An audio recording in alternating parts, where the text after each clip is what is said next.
નમસ્કાર, ટીવી9 સમાચારો સાથે હું છું જયેશ। ઇતિહાસમાં પહેલીવાર શ્રાવણ માસમાં રજા જાહેર કરાઈ। ઘટના સુરતની છે કે જ્યાં શ્રાવણ માસ નિમિત્તે પહેલીવાર 10 દિવસની રજા જાહેર કરવામાં આવી છે।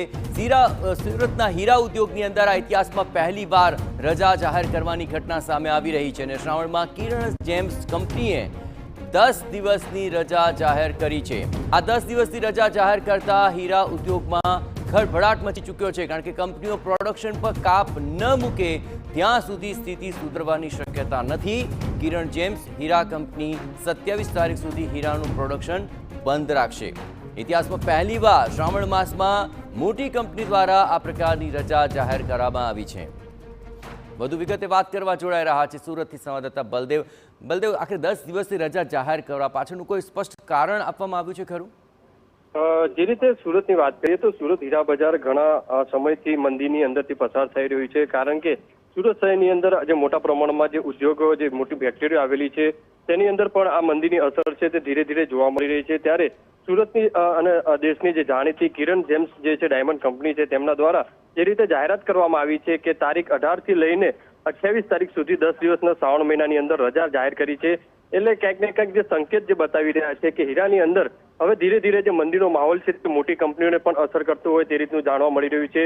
કારણ કે સુરત હીરા બજારની વાત કરીએ અને ગુજરાતના હીરા બજારની વાત કરીએ તો છેલ્લા 1 વર્ષથી હીરા બજાર છે તે મંદીના માહોલ વચ્ચે પસાર થઈ રહ્યું છે। કારણ કે જે રીતે કેટલીક જે કંપનીઓ છે તે જે ટાઈમિંગની અંદર જે ઘટાડો કરવામાં આવ્યો છે, અઠવાડિયાની અંદર 2 થી 3 દિવસ જે છે કારીગરોને રજા આપવામાં આવી રહી છે, સાથે સાથે 4 થી 5 કલાક જે ટાઈમ છે તે દિવસનો જે ઘટાડવામાં આવ્યો છે, જ્યાંથી કારીગરો છે તે સચવાઈ રહે અને મોટા પ્રમાણમાં જે કેટલાક જે કારીગરો છે તે પણ હવે સાથે સાથે જે ડાયમંડના ધંધા સાથે બીજો પાર્ટ ટાઈમ જોબ કરતા હોવાના જે કિસ્સાઓ છે તે સામે આવી રહ્યા છે। સાથે સાથે જે વિદેશની અંદર જે હીરા ઉદ્યોગની જે મોટી કંપનીઓ છે તે કંપનીઓની ઓફિસ દ્વારા પણ જે બંધ કરવાની હોવાની જે માહિતી પ્રાપ્ત થઈ રહી છે।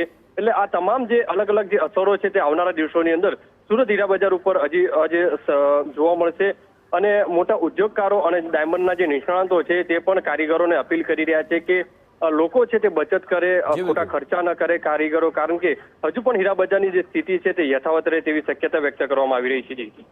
આભાર બલદેવ, તમામ ગતિવિધિઓ પર આપ નજર રાખતા રહેજો।